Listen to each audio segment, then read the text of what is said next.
En este video estaremos considerando una explicación guiada paso a paso con comentarios de las asignaciones principales de la reunión Vida y Ministerio Cristianos del 4 al 10 de diciembre. Amigos hermanos, sean bienvenidos, gracias por acompañarnos, esperamos que se encuentren bien. Vamos entonces a dar inicio. Como introducción, esta semana la lectura corresponde a Job 22 al 24. Tenemos 3 capítulos para la lectura semanal. En la primera sección, Tesoros de la Biblia, estaremos escuchando un interesante discurso sobre si somos nosotros valiosos o valemos a la vista de Dios. Recordamos las palabras de Cristo que Él dijo, si un gorrión, si un animal cae al suelo y aún así el Creador del universo, el Padre, está al tanto de eso, y Él dijo, ustedes valen más que muchos de esos animalitos. Así que eso nos motiva y nos hace no dudar nunca del Creador. También veremos en las perlas escondidas comentarios que pueden ayudarnos en nuestra reunión de esta semana. Luego saltamos a la tercera sección, Nuestra vida cristiana, y veremos un tema, cómo los padres pueden enseñar a sus hijos a hacer feliz a Jehová. ¿Qué herramientas ha dado la organización en tiempos modernos a los padres? Finalmente, en el estudio bíblico de la congregación estaremos comenzando capítulo 3, párrafos 1 al 3 y muchos recuadros para comentar. Así que, amigos, una vez más sean bienvenidos. Gracias por acompañarnos. Y ahora arrancamos con el primer tema. Tesoros de la Biblia. ¿Puede un hombre serle útil a Dios? ¿Ha sentido usted alguna vez que los demás no lo valoran? ¿Que usted es como invisible para los demás? ¿O que lo han hecho sentir de menos? En este mundo en el que vivimos, esto es muy común y muy frecuente, ya que hasta personas que van a una religión o a todas las religiones demuestran muchas veces falta de amor a los demás. Sí se aman a ellos mismos, pero no dan amor a los demás. Y esto ya había sido predicho en la Biblia que ocurriría. No es la primera vez que esto ocurre. Ya en tiempos bíblicos, por ejemplo en tiempos de Job, se dio a entender que el que no nos valora es Dios y que a Él no le interesamos, que Él tiene cosas más importantes que hacer o en quienes pensar. Sin embargo, al leer la Biblia nos damos cuenta que esa es una mentira diabólica. Prestemos atención a las palabras de Job 22, 1 y 2. Dice, Elifaz el temanita respondió con estas palabras, ¿puede un hombre serle útil a Dios? ¿Puede alguien perspicaz aportarle algo a Él? Esto fue lo que Elifaz dio a entender, que no somos útiles para Dios. Así como muchas personas hoy en empresas, en grupos de personas, corporaciones, por ejemplo, cuando alguien ya no les es útil por la edad, la mala salud, lo que hacen es desecharlo. En algunos casos les dan las gracias y una despedida y lo sustituyen o lo reemplazan por alguien más. Sin embargo, pudiéramos decir que esta fue la idea que él transmitió o insinuó, que el ser humano es inútil a la vista de Dios. Y no solo él, los demás que lo estaban acompañando también tenían esa idea, que ¿cómo puede un hombre tener razón ante Dios o valer la pena ante Dios? Y nuevamente, si a esto le sumamos que muchas veces pudiéramos nosotros mismos tener sentimientos, pensamientos negativos de nosotros mismos, vamos a creer esa mentira fácilmente. Quizá por la crianza que hemos recibido, quizá no recibíamos mucho cariño o afecto de nuestros padres, lo cual es algo común en estos tiempos. Quizás nos tocó una crianza, una infancia difícil, presiones, etcétera, quizá también racismo o rechazo. Todo esto se acumula y lo que se busca es aplastar a las personas. Porque si se logra convencer a alguien que no es útil a los ojos de Dios, el enemigo estará logrando su objetivo. Y esto a la vez hace a la persona que se deja convencer, la deja más vulnerable al desánimo. La persona terminará volviéndose agnóstica, escéptica, atea, o simplemente no creerá que exista un Dios que se interesa por nosotros. Eso es lo que el diablo quiere que usted y yo pensemos, y tenemos que resistir ese modo de pensar. Después de este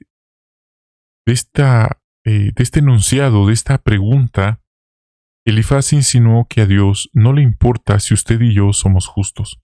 Job 22:3. ¿Acaso le importa al Todopoderoso que tú seas justo? ¿Gana Él algo con tu trayectoria de integridad? Y eso desanimaría escuchar a cualquiera, que todo su historial fiel de servicio, de luchas, de pruebas, no vale nada. Eso fue lo que este hombre transmitió. Y es difícil imaginar un comentario tan mentiroso, desalentador y falso como este. Y esto explica por qué después Dios reprendió a Elifaz y a sus compañeros por esta blasfemia, ya que él les dijo: ustedes no han hablado acerca de mí lo que es verídico. Esto dijo Dios, después de escuchar lo que ellos dijeron. Y hay otras pruebas que confirman que Dios sí se interesa por nosotros y que sí está interesado en ver cómo nosotros reaccionamos cada día a las situaciones que vivimos. Podemos darle a Jehová argumentos para responderle a quien lo desafía. En Proverbios 27:11 dice: sé sabio, hijo, hija mía, y alegra mi corazón para que le pueda responder al que me desafía. Así que, hermanos, cada vez que usted y yo pasamos una prueba, alguien nos hace de menos, alguien nos menosprecia o no nos valora, y podríamos pensar: ¿y dónde está Dios? Es en ese momento que no olvide esto. Así como en un partido deportivo, están los dos simpatizantes del equipo en los graderíos viendo cuál va a ser el siguiente paso. Así mero está también Dios, los ángeles, y en el otro lado el enemigo y sus secuaces viendo cuál será nuestro siguiente paso. Por lo tanto, es bueno que todos meditemos en nuestras acciones cada día.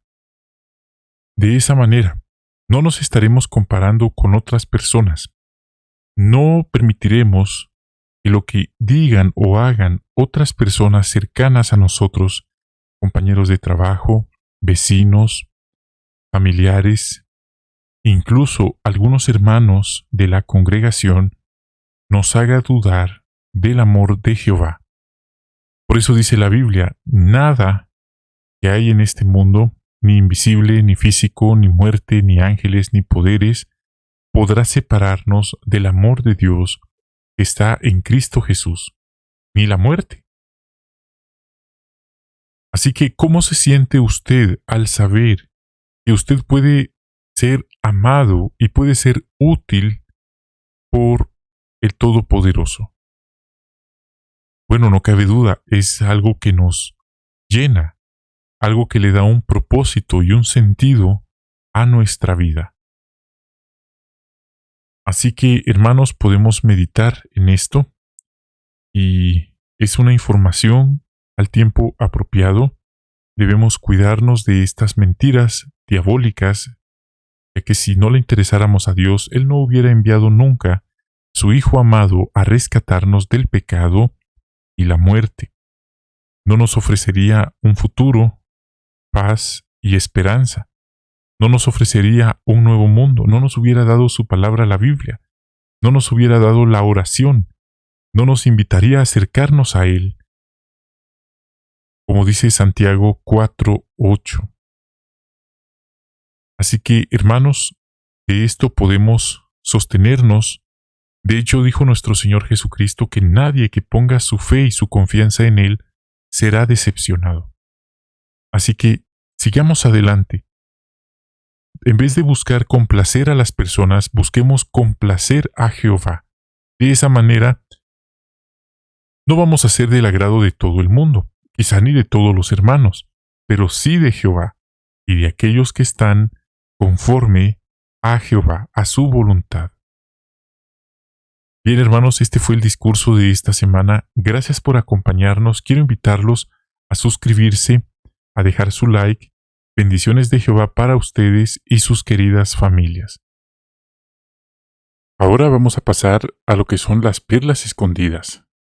Leamos el texto para entender la pregunta. Dice el texto, cuando Él se propone algo, ¿quién se le puede oponer? Cuando quiere hacer algo, lo hace. ¿Cómo nos ayuda el ejemplo de Jehová a alcanzar metas espirituales? Bueno, no es que nosotros nos estemos igualando, ni mucho menos.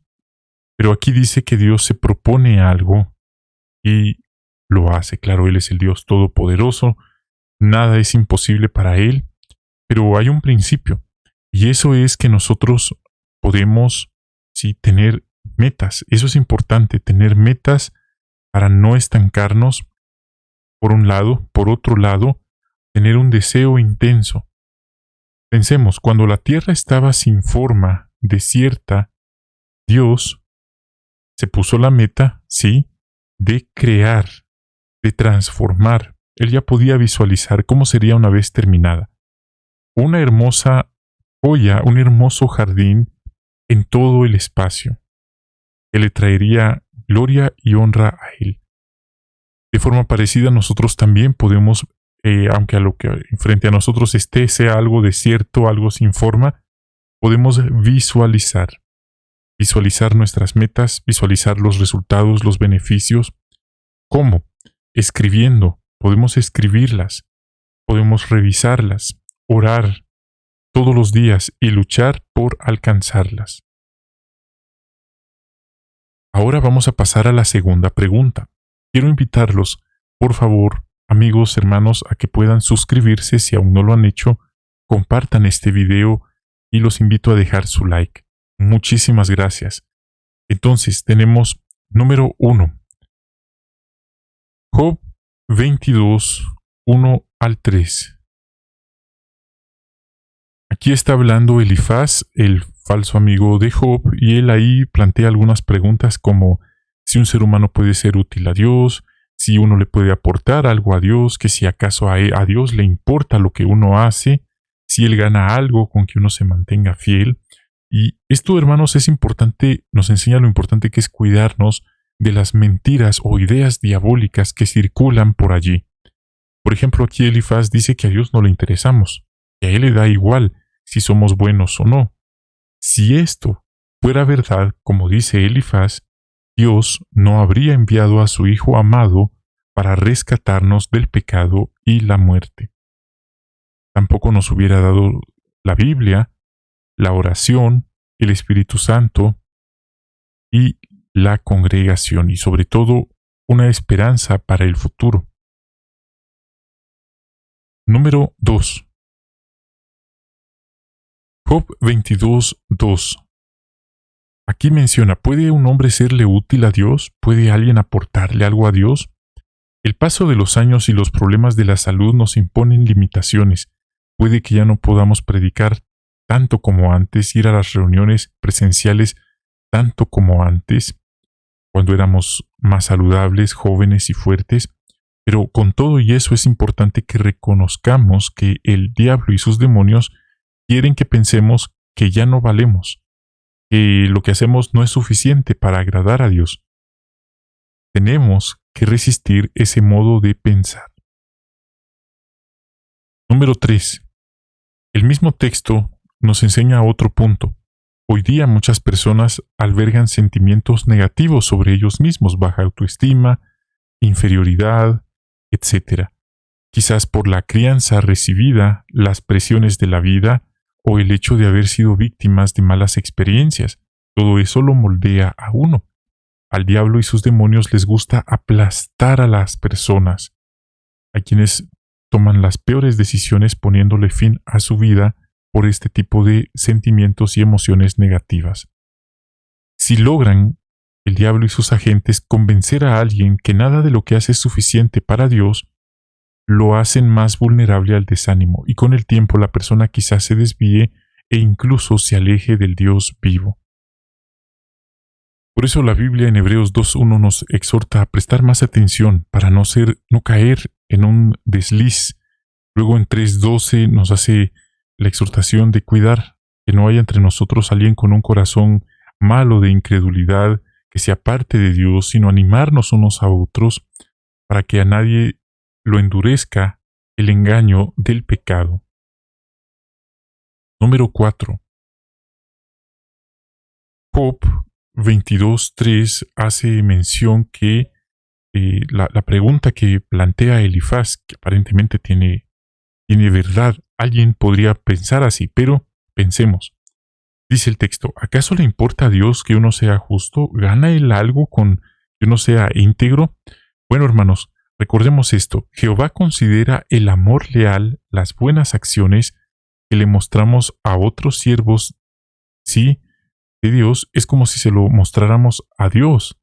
Dice la Biblia que le hace un favor al de condición humilde, le está prestando a Jehová, y él le pagará su trato. Proverbios 19:17. Por lo tanto, Dios está tomando nota cada vez que usted y yo demostramos bondad a los necesitados. El Creador del universo se considera en deuda con nosotros, simples humanos que tratamos con misericordia a los demás.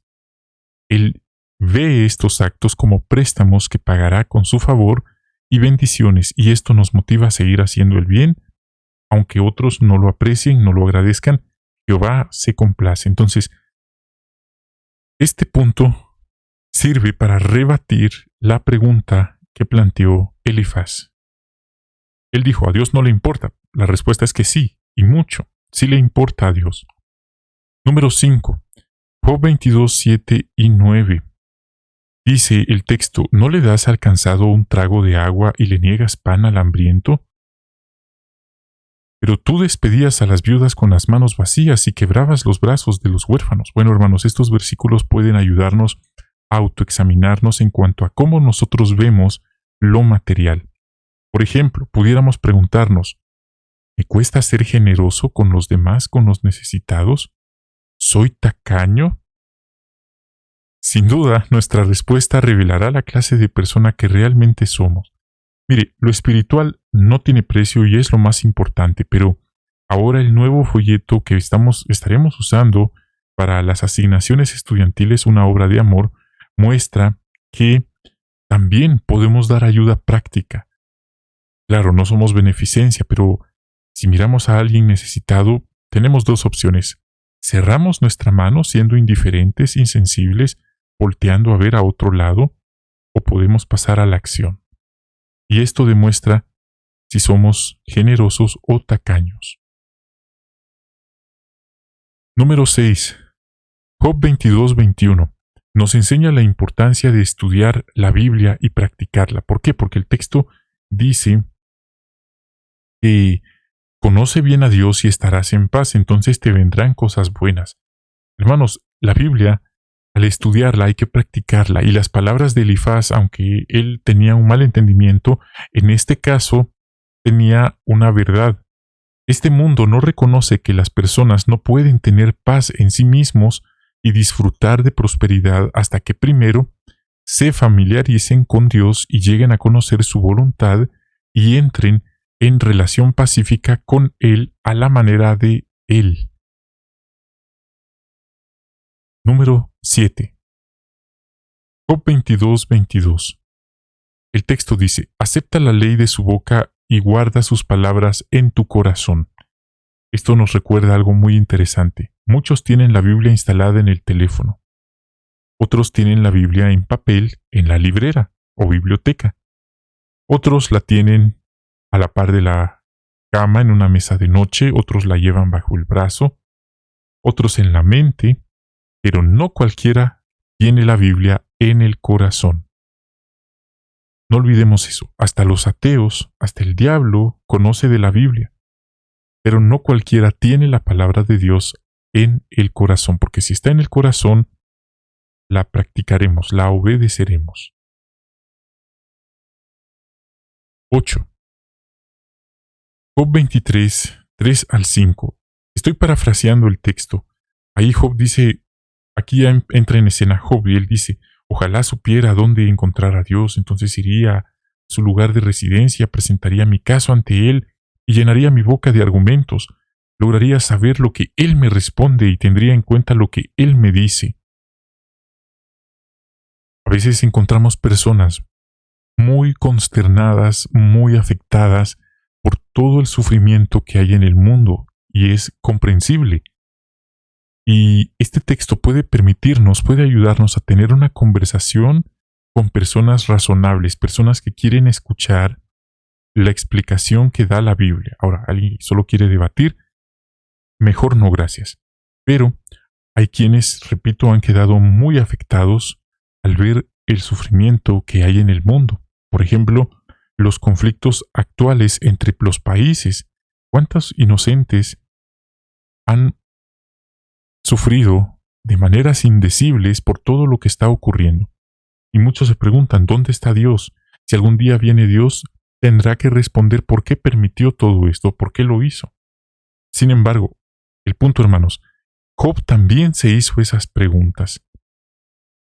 Estas personas podrían sentirse identificadas con lo que Job dice en estos textos. Al final, Job obtuvo una respuesta y entendió que las cosas no eran como nosotros los humanos las concebimos. Así que podemos usar este relato, sí, esta historia, para guiar a personas sinceras con hambre de la verdad. Número 9. Job 24, 3 al 4. Estoy parafraseando el texto. Dice, la gente mueve las señales que marcan los límites, roban rebaños, los llevan a sus pastos, se llevan hasta el burro de los huérfanos, se apropian del toro de la viuda como garantía de un préstamo. Aquí habla de aprovecharse de huérfanos y de viudas. Esto, la Biblia vuelve a hacer mención en Santiago 1:27, donde dice que la religión verdadera busca formas de ayudar a las viudas y a los huérfanos en su necesidad o tribulación, en vez de aprovecharse de ellos como menciona el texto de Job. Sin duda, hermanos, la religión verdadera no solo predica de puerta en puerta, sino también ayuda a las viudas y a los huérfanos, como dice la Biblia en Santiago 1:27. Así que, individualmente, si vemos que no se hace a nivel grupal, colectivo, individualmente podemos hacer nuestra buena acción entre Jehová y nosotros. Jehová se complace cada vez que apoyamos la predicación, las reuniones, lo cual es importante, y también cada vez que ayudamos a una viuda, a un huérfano o a alguien en necesidad. Número 10. Job 24:15. Dice, los ojos del adúltero esperan el anochecer. Él dice, nadie me verá, y se tapa la cara. Esto nos recuerda, hermanos, que Jehová nos está viendo. Él ya lo sabe todo. Aunque los demás no nos miran, Dios siempre está al tanto de nuestras acciones. Mire, tener esto presente fue lo que le ayudó a José a no caer en la tentación, en la trampa, cuando la esposa de Potifar se le estaba sometiendo, le estaba proponiendo que cometieran adulterio. Entonces, ¿qué dijo José? ¿Cómo podría yo cometer esta gran maldad y pecar contra Dios? José sabía que Dios lo estaba viendo, así que tener esto presente puede ayudarnos a no caer en una doble vida y en la trampa, en el pozo, en el abismo del adulterio. Número 11. Job 24, 13 al 15, aquí hace mención de quienes se rebelan contra la luz, y ahí se menciona de alguien que se levanta al amanecer, elimina al indefenso, y por la noche se dedica a robar, y nuevamente en la noche, en la oscuridad. Esto nos recuerda las palabras de Jesucristo, que él dijo que esta es la base del juicio. La luz, que es el Cristo, vino al mundo, pero en vez de amar la luz, las personas amaron la oscuridad, porque las cosas que hacían eran malas. El que practica cosas malas odia la luz, y no va a la luz, para que las cosas que hace no sean puestas al descubierto. Es interesante cómo la Biblia describe la oscuridad con las malas acciones, con el pecado, y la luz con las acciones rectas. Número 12. Job 24, 22 al 23 hace mención que Dios usará su fuerza para acabar con los poderosos, aunque se levanten, no tienen asegurada su vida. Dios deja que se sientan confiados y seguros, pero sus ojos vigilan todo lo que hacen. Esto nos enseña, hermanos, que aunque los poderosos de este mundo, sí, los que controlan lo que pasa, todo esto, esos grupos, etcétera, los que están arriba de esas pirámides organizativas, aunque ellos tengan esos refugios subterráneos nucleares, sus búnkers, aunque estén hablando de ir a otros planetas para salvarse de lo que viene en este mundo, aunque ellos logren prolongar su vida por más décadas, por más años, por los avances de la ciencia y tecnología, dice el texto, Dios deja que ellos se confíen, pero nunca podrán burlarse ni escaparse de la justicia divina.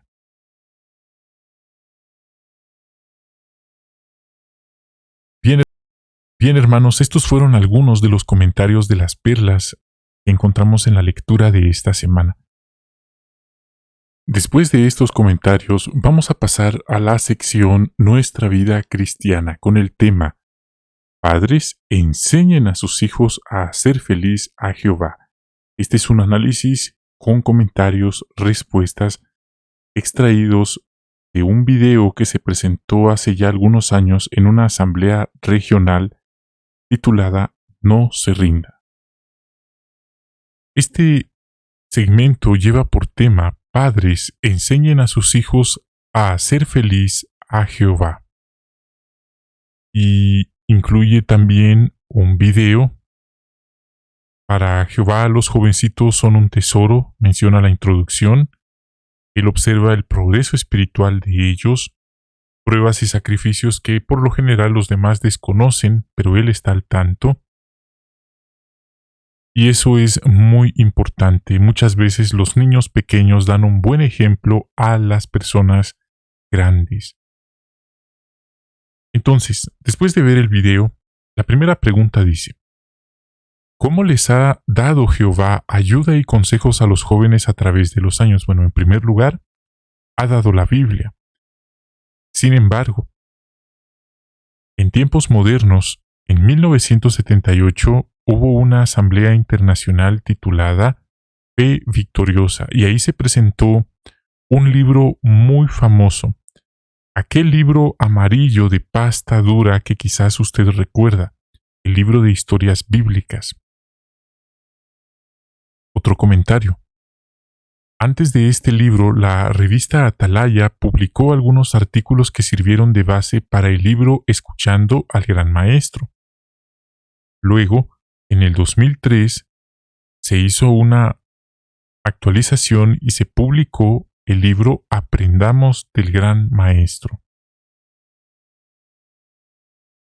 Ahora, dice la otra pregunta, ¿qué herramientas tienen ahora disponibles los padres?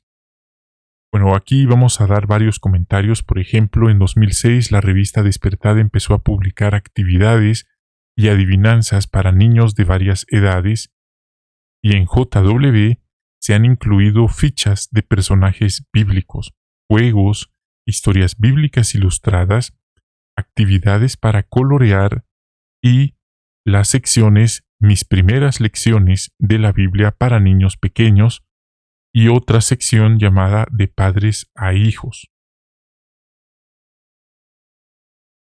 También, el comentario sigue, está la serie de videos Hazte amigo de Jehová de Caleb y Sofía.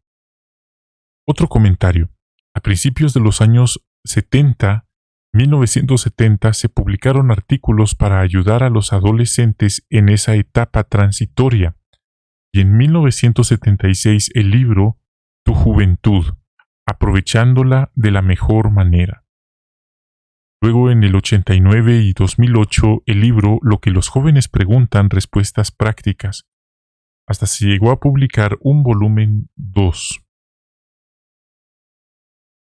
Sigamos comentando esta misma pregunta.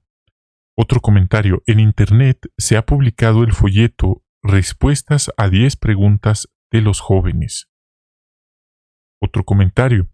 Están también los videos de la pizarra animada, videos de lo que opinan otros jóvenes, y también hay películas con temas serios y personales como El hijo pródigo, Cómo sabes si es amor, Acuérdense de la esposa de Lot, Estas palabras tienen que estar en tu corazón, etc. Esta es la última pregunta y es una pregunta personal para los jóvenes. Sin embargo, todos podemos dar nuestra opinión, nuestro comentario, si tuvimos de jóvenes la oportunidad de ver estas ayudas. Joven, de las ayudas que Jehová te ha dado, ¿cuál te ha sido más útil y por qué? Bueno, podríamos decir en lo personal que el libro Historias Bíblicas ha sido algo muy motivante, motivador. Asimismo, algunas películas, es decir, todas tienen algo de especial, pero hay varias películas que han influido y nos han motivado positivamente y nos han ayudado a muchos a seguir siendo fieles, íntegros, santos, en medio de una generación torcida y aviesa, en la cual hacer lo malo, lo que es pecado, es lo más fácil que hay, y hacer lo correcto es lo más difícil, es ir en contra de la corriente. Así que estas publicaciones nos han ayudado a mantenernos a flote en esa lucha constantes, sin tener algo de qué avergonzarnos, sí, delante de nuestro Creador. Al fin y al cabo, Él está al tanto, Él, nuestro Señor Jesucristo y los ángeles, de cada sacrificio y cada lucha que todos hemos hecho y que los demás desconocen. Después de ese video, hacemos la transición al estudio del libro de la congregación para esta semana. Estaremos comentando, analizando y respondiendo las preguntas correspondientes. Para esta semana tenemos el capítulo 3, párrafos 1 al 3, nada más 3 párrafos, pero hay varios recuadros para comentar. El tema: se llenaron de Espíritu Santo. Los efectos del derramamiento del Espíritu Santo el día de Pentecostés. Basado en Hechos 2, 1 al 47. Párrafo 1. Describa el ambiente que había en la fiesta de Pentecostés. Recordamos, Dios le había dado a la nación de Israel fiestas para obedecer, para observar, y ellos eran observadores devotos de observar estas fiestas. Nuestro Señor Jesucristo incluso las guardó, las observó cuando estuvo en la tierra. En este caso, Pentecostés es la fiesta de los primeros frutos, o de la cosecha. Si desea más información, en la obra Perspicacia, para comprender las Escrituras, se explica más a fondo lo que abarcaba esta fiesta. Y era un día de mucho movimiento de personas en Jerusalén. En el templo estaba el humo del altar que se iba elevando mientras los levitas entonaban Jalel. Mire, Jalel viene de aleluya. Sí, la H es muda, entonces sería Aleluya. Es decir, alaben a Jah, podría decirse que cuando nosotros entonamos alabanzas, estamos entonando Halel, porque en hebreo la palabra para alabanza es Halel. Y bueno, tenían salmos específicos, el Salmo 113 al 18. Imagínese cómo era la voz del coro de los levitas entonando alabanzas, o como ya mencioné, Halel, que es la palabra en hebreo. Muchas veces escuchamos las canciones del coro o la orquesta de la organización y son muy buenas voces, pero nada se compara, por así decirlo, con los levitas. Era un talento innato que ellos ya traían de nacimiento, una voz consagrada dedicada para alabar al Eterno. Quizás unos cantan una parte y otros les responden, lo que se conoce como canto antifonal. En las calles hay personas de varios países, como Elam, Mesopotamia, Capadocia, el Ponto, Egipto y Roma. Vamos a ver, entonces, nos pide que leamos o que comentemos el recuadro Jerusalén, el centro del judaísmo. La ciudad de Jerusalén existe hasta nuestros días y es un lugar enigmático, clave en tiempos bíblicos, ya que las Sagradas Escrituras, lo que nosotros conocemos como Biblia, viene de la tierra de Israel y Jerusalén. No viene de un país, digámoslo así, europeo, asiático, norteamericano, latinoamericano. No, viene de allí. Los rollos originales vienen de allí. Y esto es importante y no es casualidad.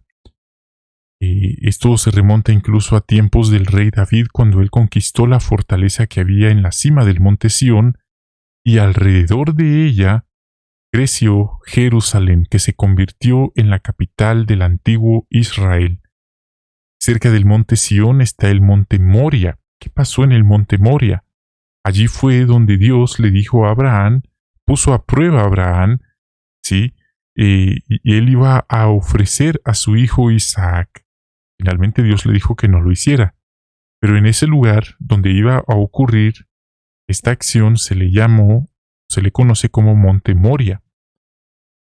Tiempo después fue allí donde Salomón construyó el primer templo. Y tiempo después fue en ese Monte Moria donde se reconstruyó el segundo templo, hasta los días de Jesucristo. Jesucristo vino, vio, caminó, visitó ese segundo templo, el cual tiempo después fue destruido, y hasta el día de hoy no existe ese templo. Queda a lo sumo unos muros, lo que las personas llaman el muro de los lamentos, pero nada más, de ahí ya no hay nada más. Y por allí algunos están hablando de la construcción de un tercer templo, pero ese es otro tema. Y se menciona que judíos fieles de todas partes del mundo que estaban esparcidos viajaban al templo para ofrecer sacrificios, adorar a Jehová y celebrar sus fiestas. Y así obedecían el mandato de 3 veces al año todos tus varones deben presentarse delante de Jehová en el lugar que Él escoja, es decir, en Jerusalén, en el templo. Ahí estaba también el Sanedrín, un tribunal supremo y administrativo de la nación. Vamos ahora al otro recuadro, Roma, la capital del imperio. También Roma se menciona en las escrituras sagradas, una potencia dominante que dominaba a los judíos en tiempos de Cristo, en tiempos de los apóstoles, y les hizo la vida imposible. Las más feroces, hostiles, malvadas persecuciones fueron llevadas por los emperadores romanos en su gran mayoría. Entonces eso ocurrió. También era un lugar de mucho comercio, era una potencia mundial, y también era una potencia y una ciudad o un país muy, pero muy inmoral, aberrantemente inmoral, politeísta, adoraban a muchos dioses paganos y detestaban al cristianismo y por supuesto a los cristianos. Ahora, pasemos al recuadro, la presencia judía en Mesopotamia y Egipto. Se menciona que había alrededor de 1 millón de judíos en Egipto. Se menciona también que habían muchos judíos en Babilonia. Así que siempre hubo restos, ¿sí?, de judíos dispersos en varias naciones. Incluso en nuestro día no están única y exclusivamente en Jerusalén o Israel. Hay muchas personas con genes judíos dispersos por todo el mundo. Bueno, algunos ni siquiera lo saben. Vamos ahora a ver lo que dice el otro recuadro, cristianos en el Ponto. Y allí se menciona que se les había predicado, luego a los que se les predicó regresaron a su tierra el Ponto y también predicaron y fueron perseguidos, fueron angustiados por persecución y ataques, ¿sí? Y se les ponía a elegir entre negar a Cristo o adorar la imagen del emperador o morir. Imagínese, sin duda uno de estos perseguidores dijo que se llamaba Plinio, que nadie podía lograr que los verdaderos cristianos hicieran ese tipo de cosas. Bueno, hermanos, vamos a pasar ahora al párrafo 2. ¿Qué suceso sorprendente ocurrió en el Pentecostés del año 33 de nuestra era? Bueno, fue ahí cuando llegó lo prometido por el Cristo, el Espíritu Santo. El Espíritu Santo se manifestó, sí, no como una paloma, sino dice, hubo un ruido desde el cielo, como el de un viento huracanado. Ellos estaban orando intensamente y de repente fueron sacudidos. Se escuchó ese ruido y muy estruendoso que llenó la casa. Habían 120 discípulos, hombres y mujeres. ¿Y qué pasó? No murieron, todo lo contrario, fueron ungidos con Espíritu Santo. Se les manifestaron como lenguas de fuego sobre cada uno de ellos en su cabeza.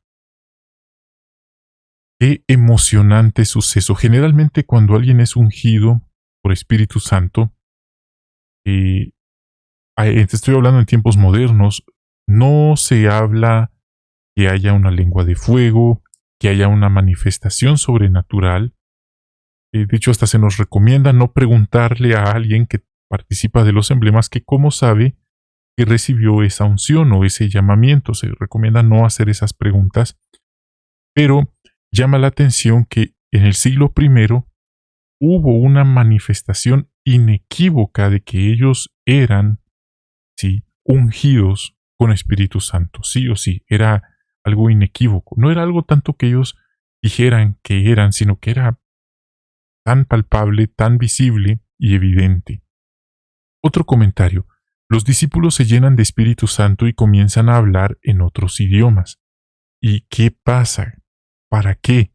Para que pudieran predicarle a los extranjeros, quienes quedaron atónitos al escuchar judíos que generalmente hablaban hebreo, arameo y griego, pero ahora hablaban otros idiomas y les estaban predicando. ¿Y esto cómo era posible? Era gracias a la unción del Espíritu Santo en ese día de Pentecostés.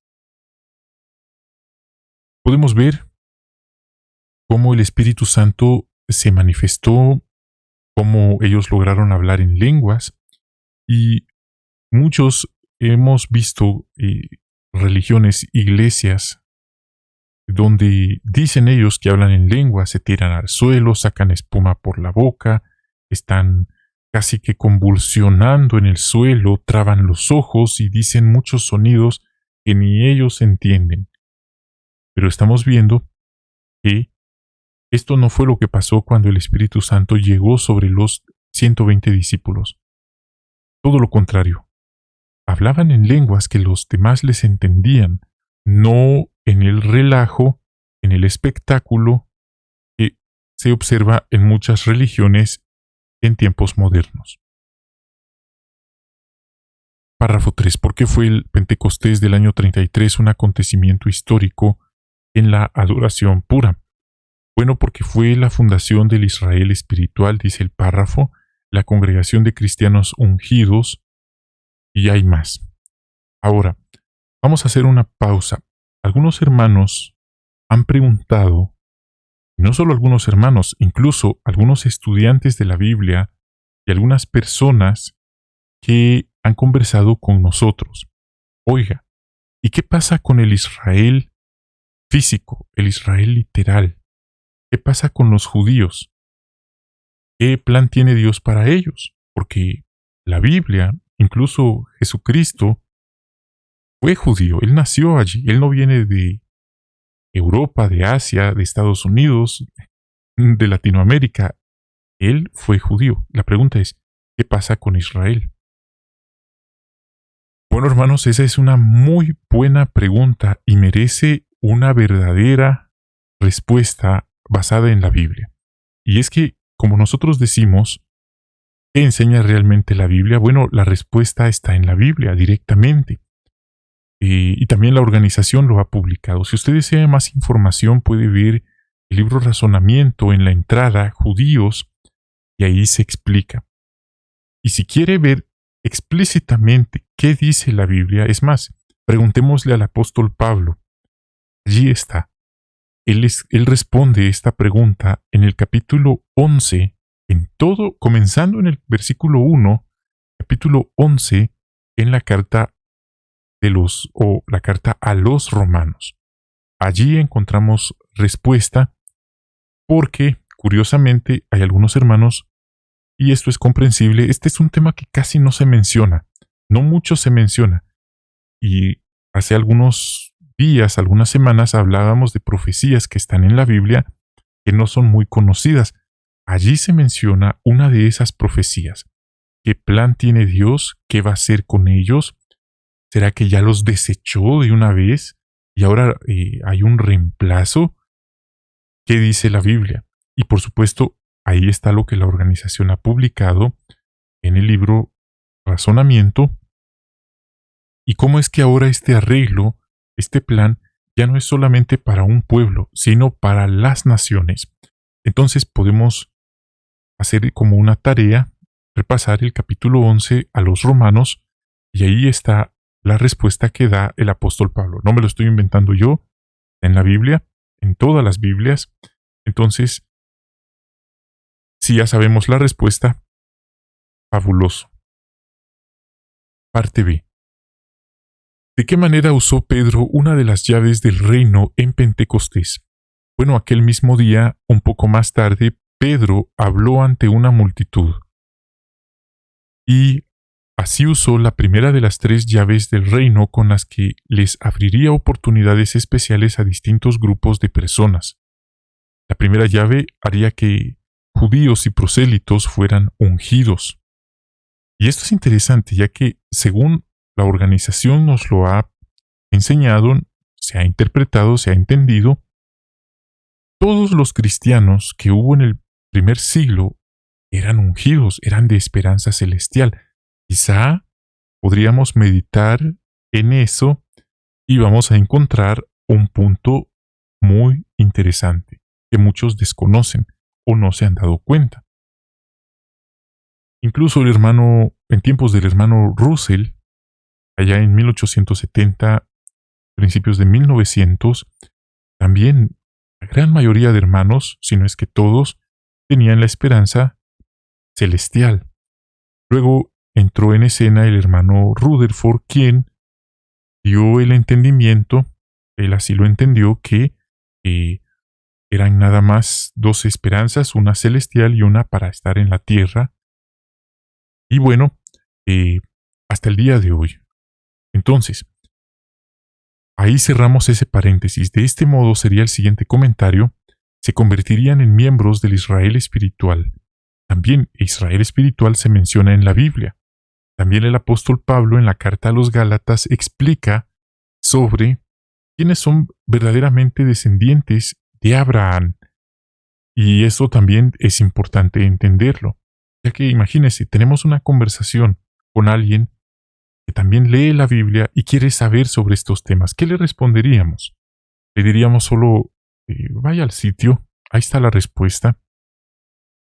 Pero ¿somos capaces de explicar estos temas con la Biblia en la mano?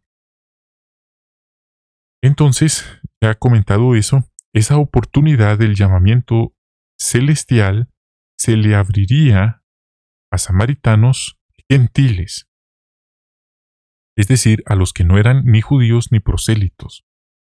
Entonces, judíos tiene una definición, prosélitos tiene otra definición, samaritanos también, pero gentiles también. ¿Quiénes eran los prosélitos? Es el último recuadro de esta serie. Bueno, los prosélitos eran personas no judías que se habían convertido al judaísmo.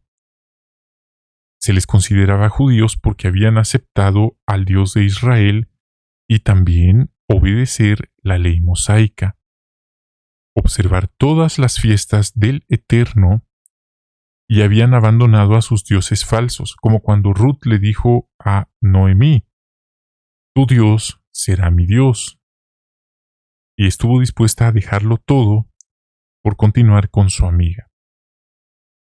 Estos prosélitos se habían unido al Israel literal, y si eran varones se habían circuncidado. Este era un pacto también que Dios había establecido, ¿sí? Y esto tiene mucha relevancia. Entonces, todo lo que estamos comentando sale a la luz por repasar esta información y una cosa va de la mano con la otra. Entonces, hermanos, ahí está la información de esta semana. Muchísimas gracias por acompañarnos. Bendiciones de Jehová para ustedes. Quiero invitarlos a suscribirse, a compartir este video, a dejar su like.